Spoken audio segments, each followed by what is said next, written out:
What is up, ACL Nation? Welcome to another live episode of Baggin Braggin. This is episode number 25. It's a special one. We're a quarter of a way to a century, Meesh. We're officially successful. Is that what it takes? That's all it takes is 25 episodes. 24 Wow. would have been a failure, but 25, we made it. But Go. fresh off national number 4 in Detroit, gotta say, pleasantly surprised with Detroit. I was having fun out there. Met with a lot of cool friends again. It was just overall a good time. And then getting ready to go right back into it as I'm already in the hotel. As you can see, Meesh is on the road as well. We're getting ready for, I believe it's shootout number 7 and open number 15 as we wind down the season. We're less than a month away from the World Championships in Rock Hill, South Carolina. So busy schedule here in the month of July. But Meesh, how you doing? How was your 4th of July? It was amazing. And that kind of dovetails into the bragging section, honestly, because I'm over here in New London, Connecticut, and my cousin-in-law, I guess you would say, lives over here by the water. And so yesterday we all got on kayaks, and then we did like this. A whole bunch of people on kayaks went down into where it dovetails into like the ocean and then like the beach. So we park our kayaks and get off, and then we went to we swam a little bit, and then we went to the restaurant that's right there on the beach, and then we get back on the kayak and make our way back. And it was raining before we started, and then it cleared up right when we were ready to go. And then it rained a little bit while we were in the restaurant, and then it stopped when we were leaving. And then on our way back, you could hear the thunder, and it was like starting to sprinkle, and I'm like paddling as fast as I can. We gotta get back. Oh, that sounds miserable. Like you get full bellied, and then you gotta like work your way back. It was fine. I had so much fun. I'm so lazy by nature. I don't know if I would do it. I'd just be floating out there in the rain. Just. I mean, it wasn't that bad because it's calm water. It's not like you're going against like waves and things. So it was cool. And then we just walk, like it's literally a 2-minute walk down the road to where we start the kayaks. That sounds pretty cool though, actually. Yeah, it was fun. My buddy sent me a meme on TikTok earlier. Shout out to Willie. He said, yeah, I've been signed up for the gym for about 6 months now. I'm just not seeing the results. So I'm going to go there in person tomorrow and see what this is all about. Maybe that will change things. Yeah. I signed up for it. That's going great. But oh, man. I got my workout in this weekend. My 4th of July I spent in the garage, the non-air conditioned packed garage at my mom's house, trying to get everything filled up in the dumpster because, love my brother, appreciate the help, but not sure why you would order a dumpster on 4th of July weekend. The entire rest of the family, including my mom, was at the campgrounds, kicking it, shooting off fireworks, riding boats and camping and having a great time for 4th of July. And I got back from Detroit, I'd probably say like 2 o'clock in the morning, and then took a nap, obviously, woke up the next day and was just like, I'm doing it. I'm cleaning out this garage today. So I went out there and packed everything up in totes, filled up the dumpster with a whole bunch of stuff, and we got it all set up. So my buddy that I was joking with earlier, he's going to sell me his Bowflex workout center, and we're going to turn that garage into a gym. So that'll work. It'll be hot, though. That's all right. Got to sweat it out. Meesh. Got some calories to burn. Okay, fair enough. No, I have to say, though, I got to brag on Detroit, too. I loved where we were. Like, obviously, it was like a hustling, bustling downtown area. So there was like traffic stuff we had to deal with. But aside from that, like, I loved where we were because there was that cool Greek town, like, street where at all those Greek restaurants. And I went to a couple of them. The one we went to that night was not nearly as good as the one I went to a couple of nights before. Best Greek salad I've ever had, best baklava I've ever had. And then I went dancing 2 nights out of the, 4 that we were there. And that's what I love to do. So, I mean, loving Detroit. Rave reviews. There might be some footage of me dancing. I don't know. We were having a good time. That fishbowl got me. Whatever. I thought I'd have sugar. I thought I'd have some help in that fishbowl, but it ended up being all me. And then, like, I tried chugging it at the very end, and either a seed or an ice cube or something, like, shot through the straw and hit me in the uvula and about took me out. I was like, I did it, dying. Oh, I remember. I was about to fall out, and then that's the last thing I remember. And then the night ends, but it did not end. It kept going. Apparently, we went to the casino. Stephanie was like, "Did you win your $1,000?" I said, "What?" She's like, "When I saw you go to the casino, did you win your $1,000?" I said, "I don't remember going to the casino." So for a guy who doesn't really drink and let loose, I had a good time for as much as I can remember. So. And then we talked about, I woke up, I still had money in my wallet. So that's that was a good sign. I was worried about that when you said you couldn't remember, because I know you went to the ATM at the casino. Well, that's what I was worried. I checked the ATM or the bank statement. Was like, okay, only one transaction. So if I took out money and I got money, then good deal. I'm happy with it. But it could be way worse. Yeah, no, it was fun, but I wish I could remember the entire night. I mean, I got bits and pieces. There was like a blackjack table at some point, I'm sure, and I don't know. There's a Corona somewhere involved that didn't really make it the rest of the night. It was shattered on the hotel floor. Like, how? I don't understand. I'm a mess. You were a mess. Yeah. That was one of my favorite Wally texts. Holy fishbowl, I'm hungover. Holy fishbowl, I'm hungover. Yeah. But I got a little upgrade today, Meesh. I got to the Hertz rental car place, and I'm a gold member, so it's pretty simple. You just walk straight out.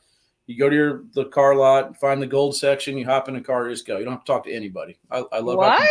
Yeah, that's amazing. Yeah, so you got to like upload your driver's license and your insurance like when you first sign up, but you just hop off the plane, get your luggage, you go straight out to the lot, pick a car, and take off. That's best case scenario. Yeah. So this time there was no car, so I'm like, okay, here we go. I'm waiting for the dream. So I go into the little room, and she's sweet as heck. She's like, hey, no problem. I got you a Highlander or a Yukon Denali.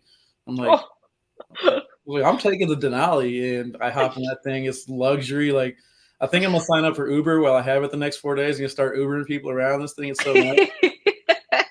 Make money off your rental car. Yeah. So I'm excited for it. And then I was, I don't know, it's kind of like a little streak right now. I was like, you know what? I've never done first class. I heard Meesh talk about it. I heard Bernie talk. I heard Jeff talk about it. So I went ahead and upgraded. I'll be doing first class as I head out to Worlds. So let's go. Actually, I'm first class to Worlds as well. It was a good deal.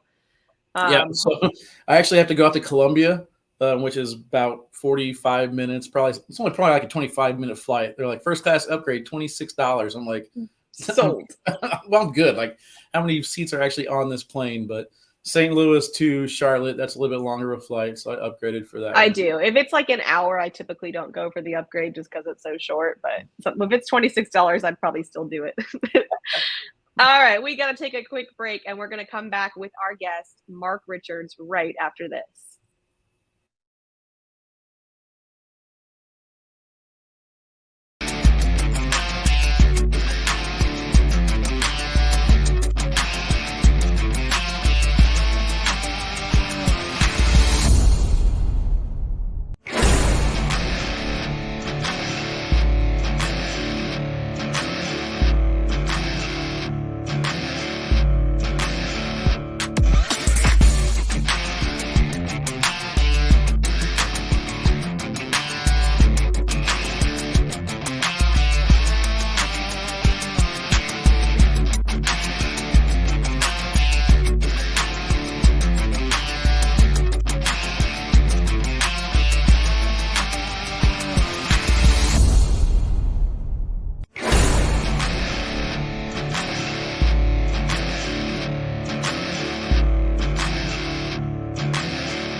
Welcome back, everybody. We are ready to get into the interview segment of our show, and we have an awesome one for you. We are going to bring Mark Richards on.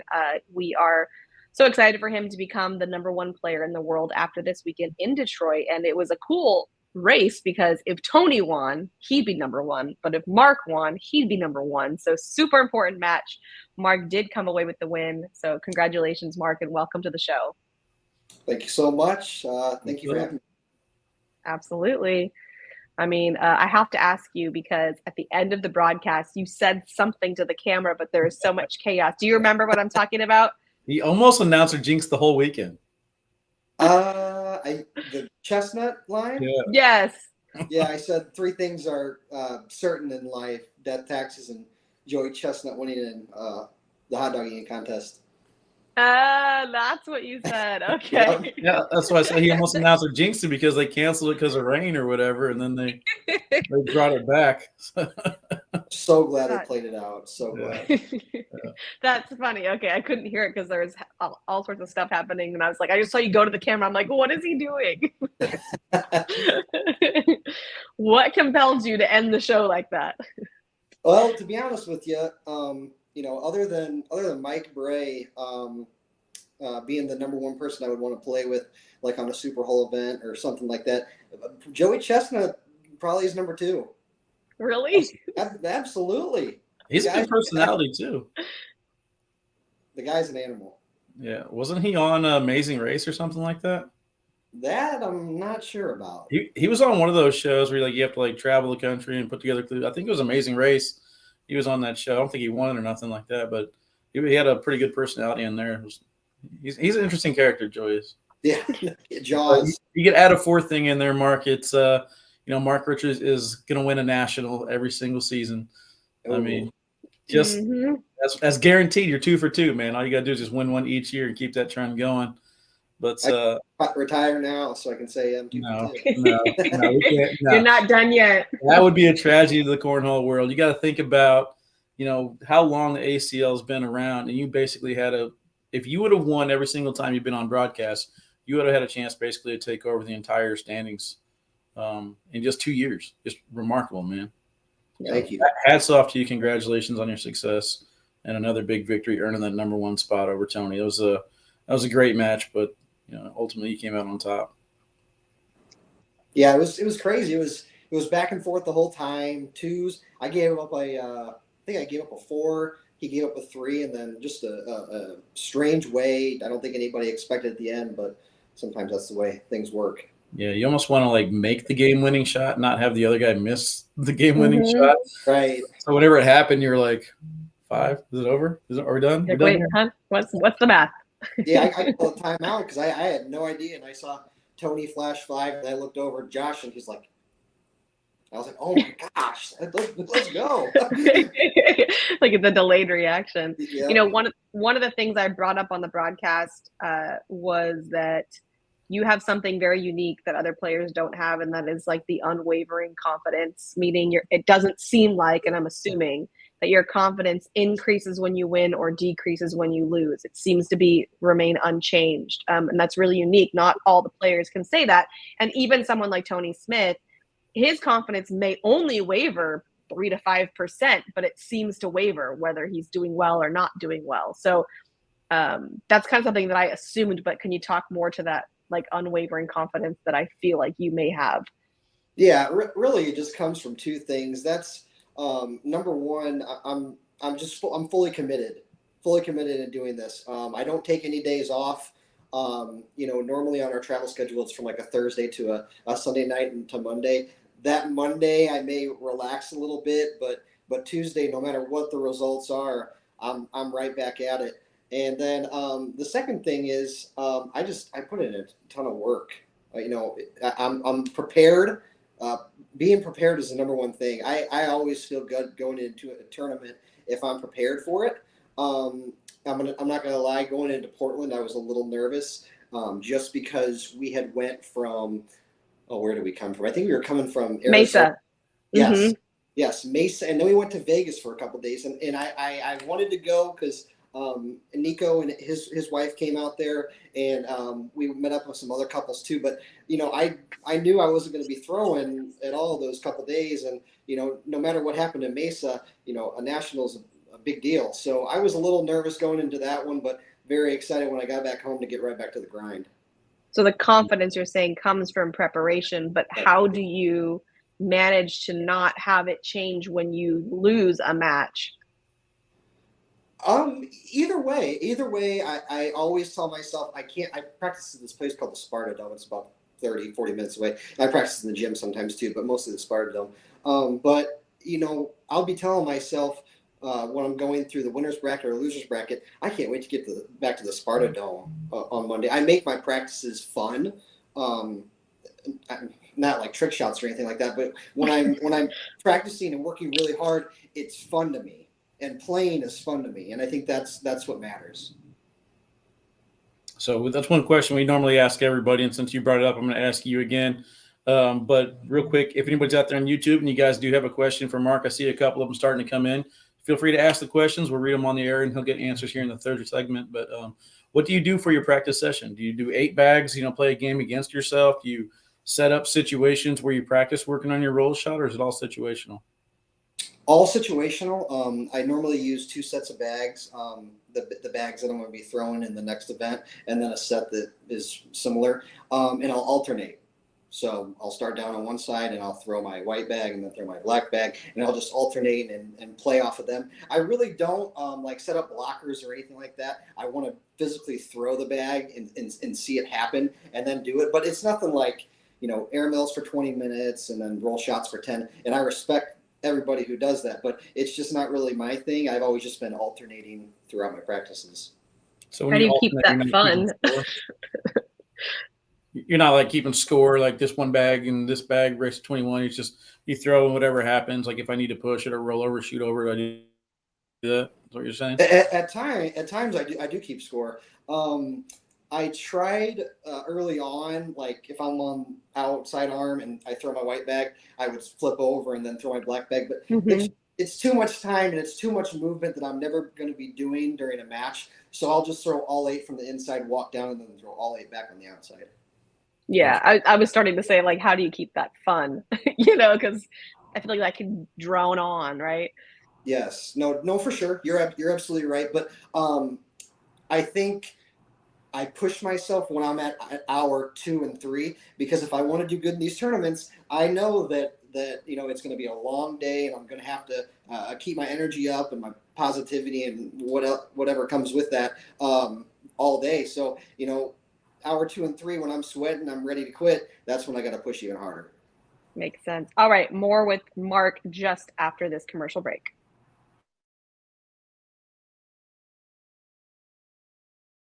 5, 4, 3, 2, 1, 0. All engine running. Liftoff. We have a liftoff.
All right, welcome back.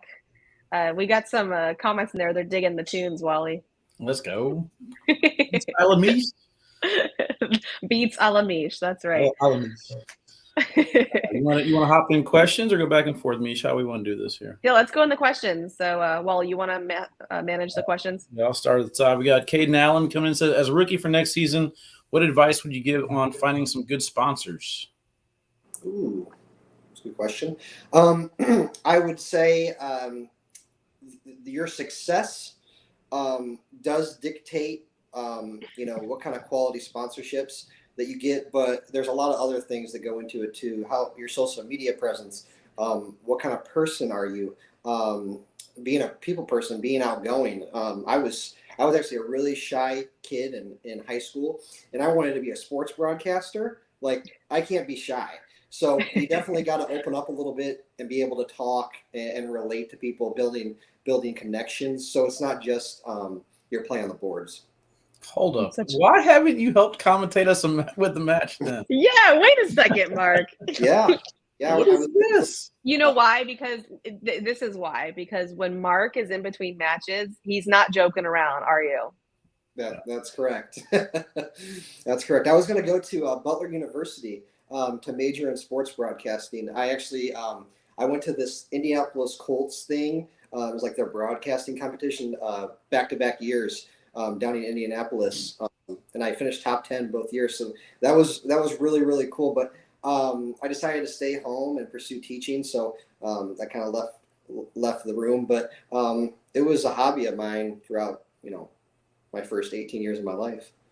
Gotcha. We'll have to get you on a broadcast at some point. I mean, I know I was talking actually to Shelby, and she said, in between, you're just in a corner, like you're looking at the wall, you're not interacting, like you're staying focused. And I think that is a lot about what keeps you successful. Definitely. There's a question there from Marine about Shelby. It says, how much does it mean to you that Shelby is always at all these events with you? Oh my gosh. There was an event last year in Florida that she wasn't at. It was a shootout, and I didn't do very good. And I called her after, and I was upset, not at her, just the way I played and just everything. And I ended up flying back that night instead of the next day because she wasn't there. So having her there, just supporting me, watching me, she does a lot of behind the scenes things that nobody but really me or any of our family see. But she's awesome, and she's really getting into the sport too. Hopefully next year we can actually be co-ed partners at the World Championship. Oh, she's playing. Oh. She's playing. She plays. Yeah, she doesn't play a lot because she has a busy workload and she's traveling with me. But she does play from time to time, and she's got a flat bag. So watch out. There we go. Let's go, Shelby. That'd be like the best. Just sneak up out of nowhere. Sorry, Daniela Luna, you're out. Shelby's in. Oh no, Shelby's in. Are you playing with Daniela for co-ed this year again? Yes. Okay, cool. You guys are running it back. But Daniela's awesome, so I'm sure she would understand if that happened. Yeah, so she would. She would understand. All right, keep going, Wally.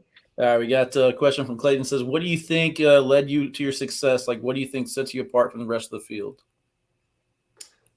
Just what I look at outside of the game as far as added motivation. I go back to it multiple times during tourney days or when I'm at home. It's family. It's my role models. It's my dad, my grandma, Mike Bray. I read a little bit. I always hated reading, but I have a book I bring with to the tournaments, and I'll look back at different things, talking about controlling what you can control, ignore the naysayers. I love what I do, and I attack each day with joy and enthusiasm. So I think finding things that are motivating you to want to be successful, that's it for me. Another find your why, Meesh. Seems to be a trend. Yeah, it's great. It's a big thing I teach. You got to know your why. Congrats on your season, Mark. I'm honored to call you a friend. And then another question from Caden says, obviously being number one would feel amazing, but how did it feel coming to the pro division as the guy no one really knew and end up being the best player in the world? It felt really, really good. It kind of goes back to the first time I went to a blind draw. Nobody knew who I was. I didn't know anybody. And, I did all right. And that was kind of how last year went. Didn't have a target on my back, just staying cool, calm, and collected, and just throwing bags. And as the season went on, more people started to figure out who I was. But it was a really, really cool journey my first year in the league. So now you do have a target on your back. So Yeah. a big target on your back. I was kind of going to be my next question too, Meesh. Yeah.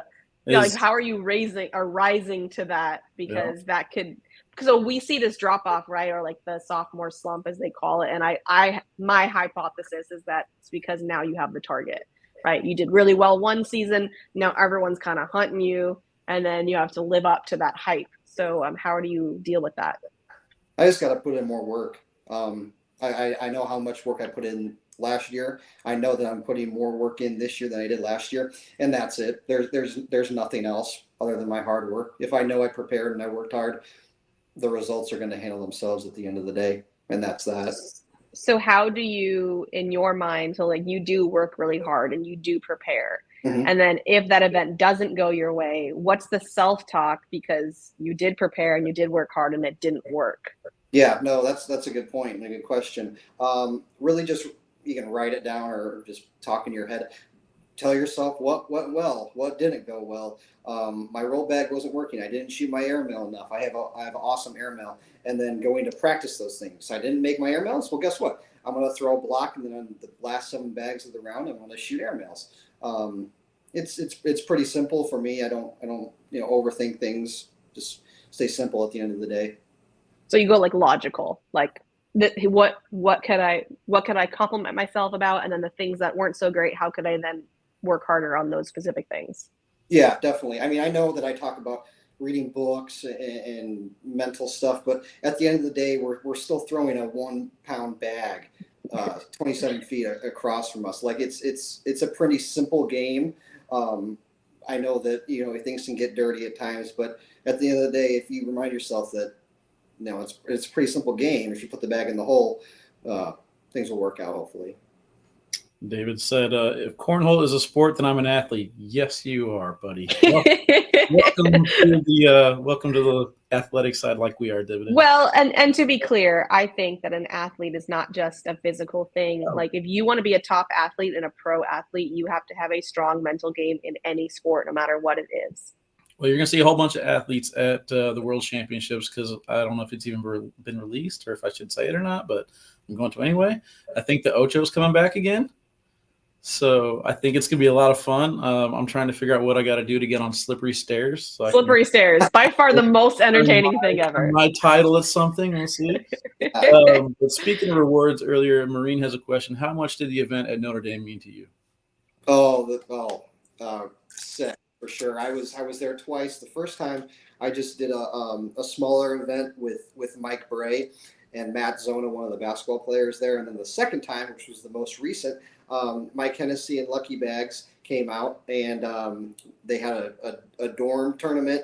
A bunch of boys and girls competed in the championship of the boys dorm and the championship of the girls dorm. Got to play with me and Father Pete on the 50-yard line of the Notre Dame football stadium at nighttime. I can't explain how cool it was. Me and Mike got to walk out where the players walk and see the gorgeous football stadium. And obviously, you guys probably know I'm a Notre Dame fanatic. So once in a lifetime experience, even though I hope it happens again. But amazing. The first thing I said when I got there was hard work really does pay off, because if I didn't work hard, I wouldn't be here. Yeah, I mean, what do you think about like a Cody Henderson who says, I haven't played in 6 weeks and shows up to a shootout and wins?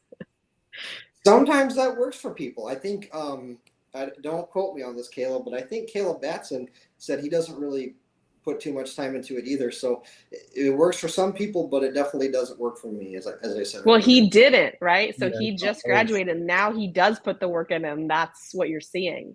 Oh, okay, gotcha. So he didn't. So he didn't used to practice before, and as soon as he graduated, and now he does all the time. And look where he's at. Yeah, I think Tanner Halbert's pretty much the same way. He doesn't really have much time, so he just shows up at the tournaments or blind draws, whatever, and balls out. I mean, yeah. And the nice thing is, being a teacher, I get the summers off, so a little more practice comes in the summer than during the school year. What do your students think of all this? Some of them are about it, like we just did an event today at the school, me and Phil with ABC 57. And when I was driving, I haven't been over to the school in weeks, but when I was driving over there, I saw one of my students. He was trimming around a stop sign, and I waved at him. And him and his mom always watch me on ESPN when I'm on there. But there's another student where I used to bring my open trophies into my room and lay them in there. And I think it was after like Louisville. I said, all right, guys, I know you guys, support me. So I just wanted to say that, I was lucky enough to win the Louisville Open this past weekend. And this one girl just rolls her eyes at me. I was like, oh my gosh. I took the trophies out after school. No more of it. If you want to talk to me about it, but I'm not bringing it up again. She's like, I'm unimpressed. No. I mean, if from my perspective, if I had a teacher who was doing something as cool as this, I would be all about it. But I get not right. Anyway. Yeah, totally. What are you gonna do with that lucky chain? That thing's big. Yeah. So that one, I'm not actually able to keep, but I do get one of the smaller ones that you see Alex and Mike and Trey, and one that Lori's going to get for winning the shootout. I am going to get one of those, and I think it's hopefully going to be here before Worlds, so I'm really excited about that one. So that's like the big check, when you get the big check, but you can't use the big check, and then you get the real check. Yep, exactly. That makes sense. Hey, that's not the big check. I don't ever want to cash it. I just want the big check on my wall. Like No, that's my favorite part of Happy Gilmore. He has like 20 of them in his backseat of his car. That's big checks. All right, we're going to take another commercial break, and we'll be right back right after this.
Welcome back, everybody, and we get marked for just a little bit longer. So if you do have questions, make sure you get those in the chat. But yeah, so this has been awesome, Mark. It's been fun to learn, because I've interviewed you a few times, and I feel like I'm still learning all this new stuff. So really appreciate you sharing all this good knowledge with us. One of the things that you brought on this season was the roll bag. What made you want to bring that on? So I wanted to bring it on just in a conservative way. I didn't want to be throwing it all the time. Me and Gavin Cano, we were actually lucky enough to partner up in Florida and win it. And one of the first things he said to me Friday night at the blind draw, he said something like, now don't shoot the roll bag too much, because he knew I was starting to implement it into my game. But really just when I feel like airmail isn't the best decision, like if there's a lane side block, I don't know if an airmail is the best decision, because I can just easily or hopefully go around it. And now that I'm feel confident about it, it's a shot that I shoot. actually pretty often now, and I enjoy shooting. It's a fun shot to have in your arsenal. It is, yeah, for sure. All right, Do you well, you got enjoy your chat up. Do you enjoy throwing the carpet more than the slick bags, or you like switching up every now and then? No, because I mean, you consider a pro sniper a faster bag, right? Yeah. Okay, I mean, I can still hit that shot with a pro sniper, so definitely a faster bag. The pro sniper fits my game really well. Easy question here from Austin. What's the official distance between boards? 27 feet. There you go. 17. All right. So I don't know if Clayton's trolling us or if this is legit. If it is, I'm learning something new. It says, "How was it being a pro wiffle ball player, and what made you switch to cornhole?" You have No, any, that's real. you dabbled in wiffle ball? Yeah, me and my dad were having this conversation yesterday. I don't know why Jeff started saying professional. I don't think I ever told him I was professional. I played a competitive wiffle ball league 40 minutes down the road. It was like a 16-team league, and there's actually a 80-team tournament coming up at the end of July in New Carlisle. There's the Final Four is played at Migley Field. It's mini Wrigley. It's really, really legit. So I was competitive in it, but I definitely wasn't. I wouldn't consider myself. Is there a pro league for wiffle ball? Oh yeah. There's like fast pitch leagues. I would probably consider those. Now, was this legit I played wiffle slow. ball or blitz ball? This is just regular. Half of it is perforated, the other half is solid. Okay. Slow pitch, but you throw knuckles, backdoor sliders, but it wasn't fast pitch. Interesting. So, what was your forte? Pitching or fielding or hitting or what? Pitching, hitting. In 28 games, I think I hit 50 some home runs. So actually, I won MVP my first year in the league. Of course you did. Wiffle ball, but yeah. And those guys, they give me flack for cornhole. They'll say things. I'm just like, this is a whole different ball game. Like, come over to cornhole, you'll have a better respect for it. I kind of reached out to the content team and I was like, there's a whole personal life to every single player that we don't know anything about. We need to do like was it 2 truths and 1 not truth thing? Yeah. And Yeah. 2 truths and a lie. Yeah, there's so many professions that people don't know what people do. You know what I mean? So I would like to see how the pros react to this. Dylan says, when you eventually pass everyone for the most titles, what is it going to mean to be considered the GOAT? I think people are already calling you the GOAT, but Pretty much, yeah. Well, hopefully that happens. It'll just mean that I put in a ton of work, and if that happens, I'm going to be honored and blessed. But we got to take it one day at a time first. I'm still young. Yeah. So if you do, I mean, I do think you're going to take the title because you've gotten so many titles in just a season and a half. So I think it's inevitable. So assuming you do take that title, then what's it going to feel like when someone takes that title from you eventually in the future? I'm not going to let that happen. I'm going to put in enough work not to let that happen, but I got to get there first. It's going to be a long journey. All right. Fair enough.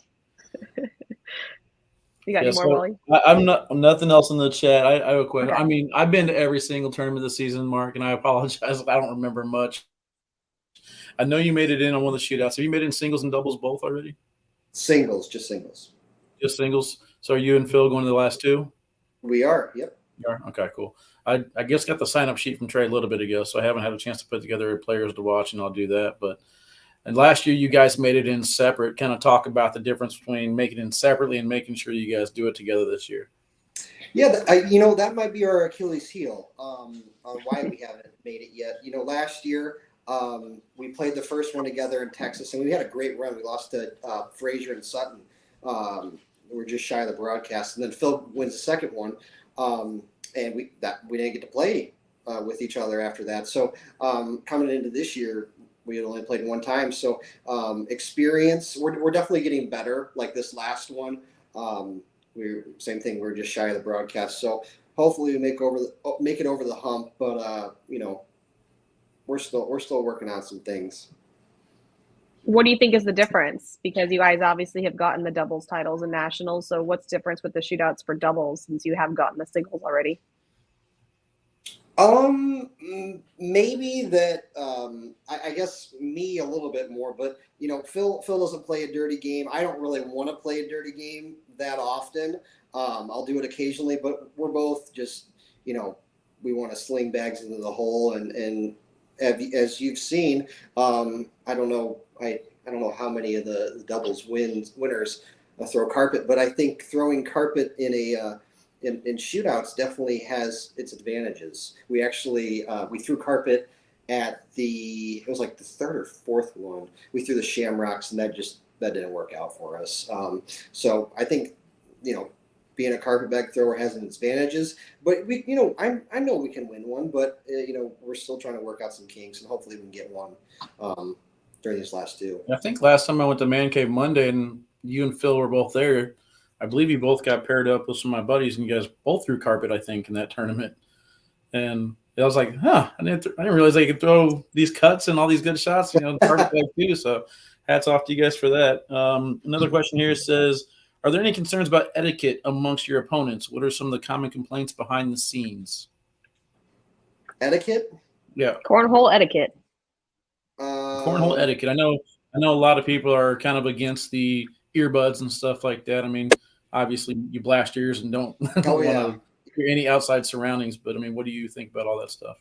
I mean, to be honest with you, I really don't notice it. I mean, this is pretty much I'm right here.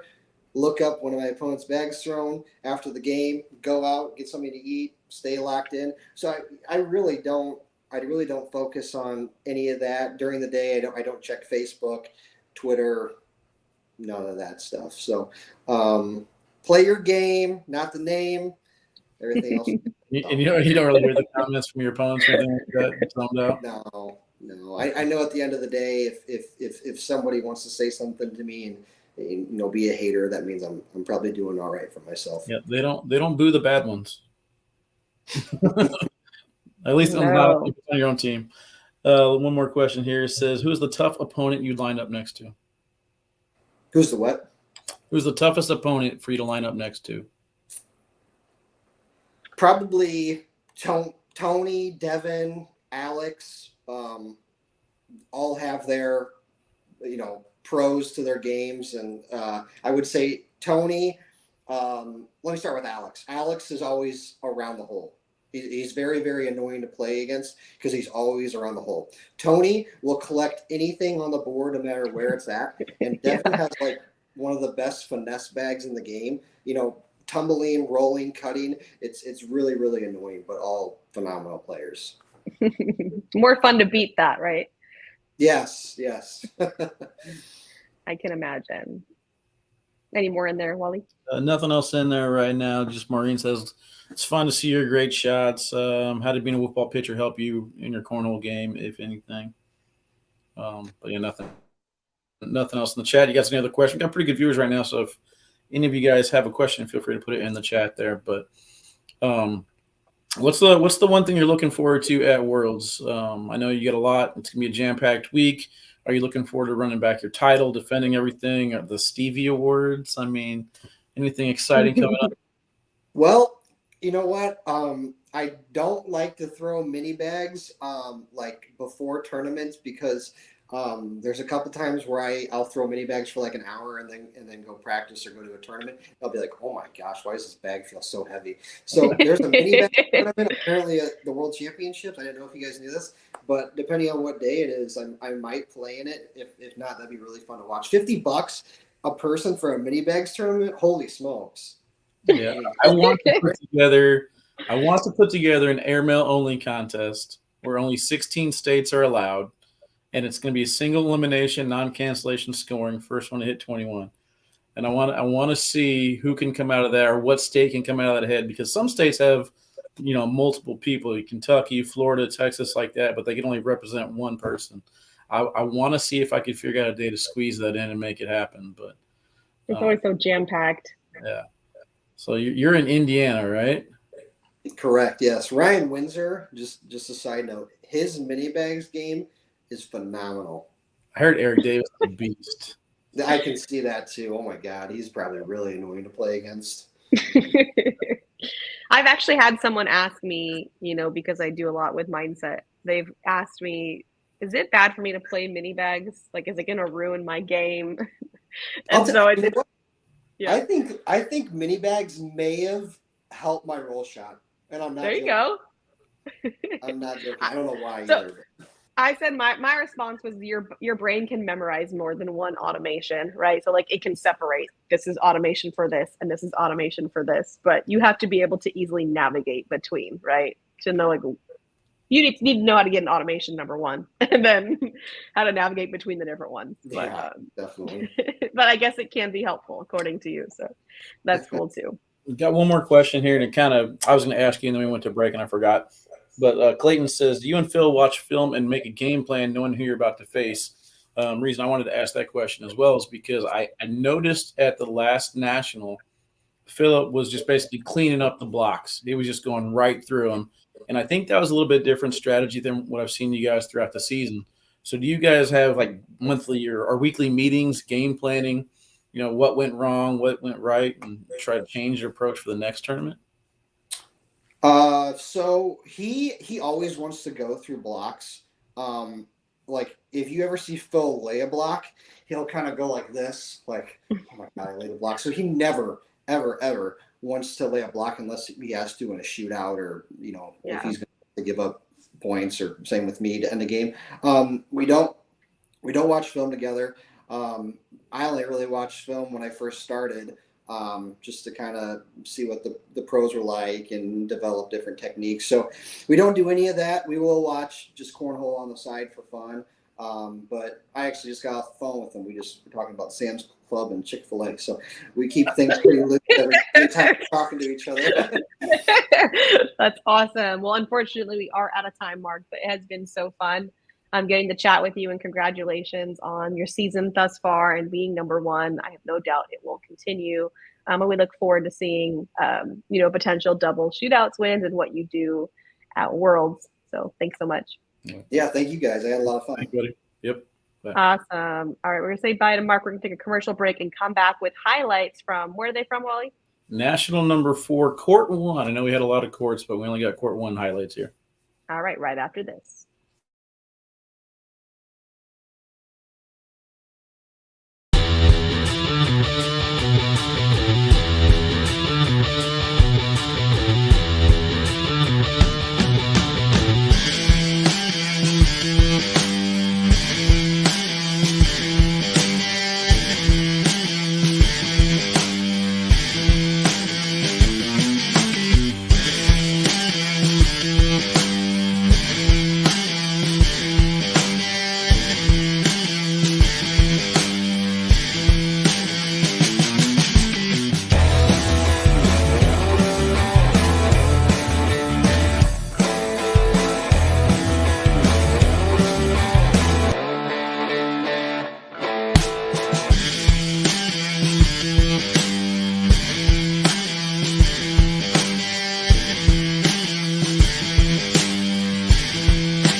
Welcome back, and it is time for highlights.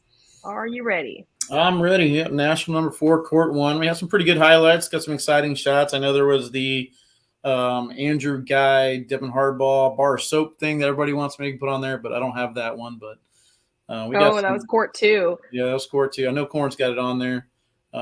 Different systems, different setups. It'd be kind of hard to get all the highlights together. Plus, that just means 4 times the length for editing. So correct. All right, here we go. Yeah, we kind of lumped them all together here. Starting things off, you see some teams events. We're on the top. We got a lot of backsides here. Okay, this is another one. Almost got it. Ooh. Like, come on, give it to me. That didn't fall in either. It got stuck there. Yeah, just hung up on him. Oh, Connor Wise had a couple good pushes here. Is this our first? sneaky. Is this our first Canadian on the highlight reel? Oh, I don't know. That's a good question. There's that crazy throw from Colin in Farrell's front of. throw.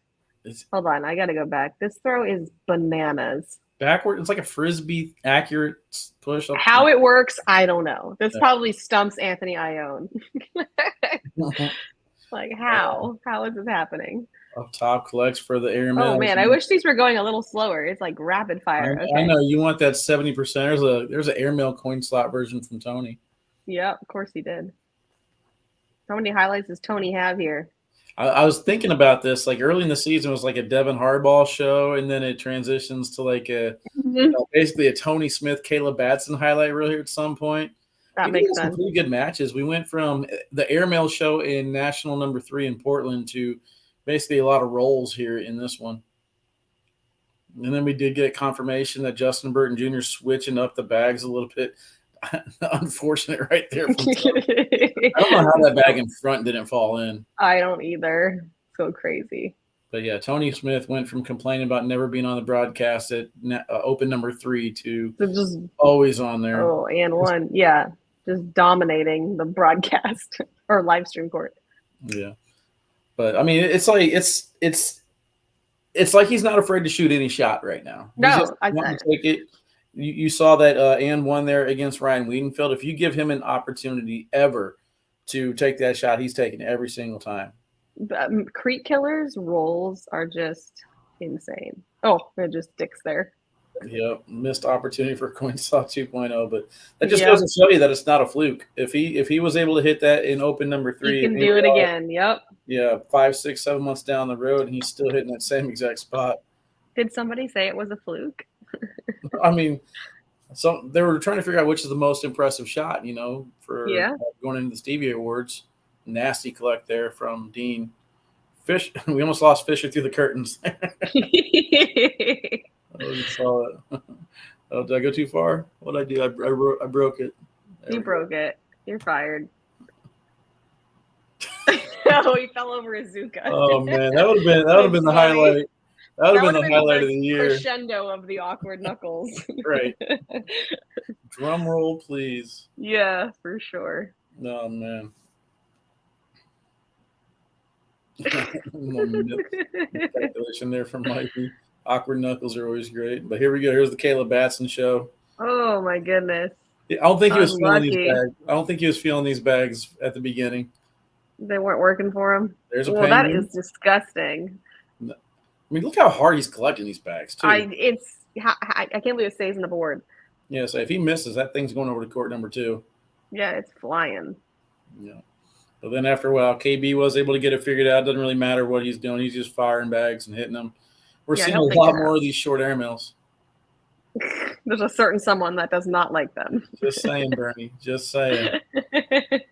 He's like, well, they do make them sometimes. Like, well, yeah, that's every shot, right? Yeah, but his argument was less than 10%. Oh, that's what he was saying? Less than 10? Yeah. Interesting. There's no way. I mean, we got... Now, does it count if they make it, but they don't drag the bag in front, but it still goes in? I'm only counting the ones that they make the one in front, and it's... Okay. It's still more than 10%. So I would agree. I would probably say it's 33%, which is still pretty good at this level. Yeah. Your airmail's still your higher percentage shot other than like a slide, I would think. Yeah. Light Skin put in some work on court 1 this weekend. Now, he was impressive. It was Detroit working for you, Corey. Yeah. I love the red on red bags, by the way. That's real fun. It's ideal. Jimmy is back. Oh. Fisher's face. Player reactions are my favorite thing. Oh, yeah, they are pretty good. Man. Wow. KB's got everything working. Of course, you always got your Frank Modeling clips in there.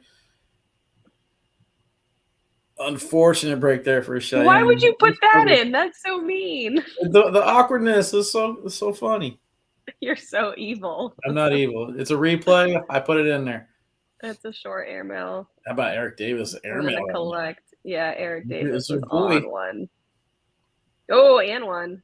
And one there from Eric. Eric had like 3 or 4 shots in this match alone. That's insane. Hold on. How about that? Go back for that and one there from Eric. I don't know where it's at on my screen. I don't know how far back I need to go here.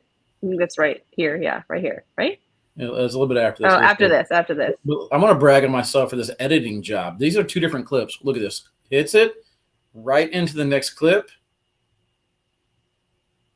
Look at that editing job. You couldn't even tell, could you?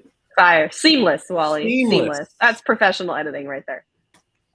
Pat myself on the back. Yeah, as you should. It actually kind of happened by accident. After I did it, I was like, wait, where'd the other clip go? Like, wait a second. See, that's what I'm talking about. Mm-hmm. Fisher clapped and KB fired right back. Yep. Oh, there we go. I can't believe. I'm surprised he didn't have any Eddie because he was having a great weekend too. Eddie was just throwing 11s. Like, he's just making all the bags in the hole. Got it. There's no highlight reel for putting every single bag in the hole. I mean, poor Brandon Jones, I think, threw like an 11.2. That's right. I forgot about that one. 11.69 or something like that. I mean, Maureen said, "Did you watch the USA Cornhole? The one guy James has a crazy throw." I did not. I didn't see any of that, so yeah, I didn't catch that. I was in the garage cleaning everything up, but no, I think it went well today. I think that we're going to do this a lot more. I mean, can't really speak for Meesh or what the ACO has in mind for us. So if you guys enjoyed asking a player questions live, feel free to always kind of chime in. I almost think it would make more sense to do it like once a month live, like with certain guests that are people are really interested in learning more about kind of thing. But I don't know. We'll have to see what works best for everybody. I don't know what's going to happen with this shootout here in, oh my gosh, where are we? Wisconsin? Milwaukee. Where am I right now? I went blank for a second. And then next week in Ohio. But I do know that whenever I go out to HQ for the World Championships, I'll be there a week early, and I want to bring Trey Ryder on the show. So okay, yeah, that makes sense. People will have questions for Trey, I'm sure. Yeah, because we got to get ready for Worlds. Every year at Worlds, we do something a little bit better. So it's going to be cool to see what transpires for that, for sure. Yeah. Alrighty. Well, I'm looking forward to it. I am as well. I think that's all we got today for you guys. Thank you, everyone who joined us live and asked questions in the chat. That is super fun. Jennifer's in the chat and saying hi, by the way. Jennifer, yeah, somebody said it was a great interview with Mark. I think so as well. Oh, he did. Yeah, he's always a great interview. And that's why I think it would be fun to kind of pick and choose who we bring on live to make sure there's someone that can really give us a lot of good information. But anyways, that's it. We'll see you guys next time. Wally, I'll see you tomorrow in Milwaukee. If you need a ride, let me know. I got a Yukon Denali that I just want to drive. So. But you know what? I will have you come pick me up in your sweet ride. All right, guys. We'll talk to you later.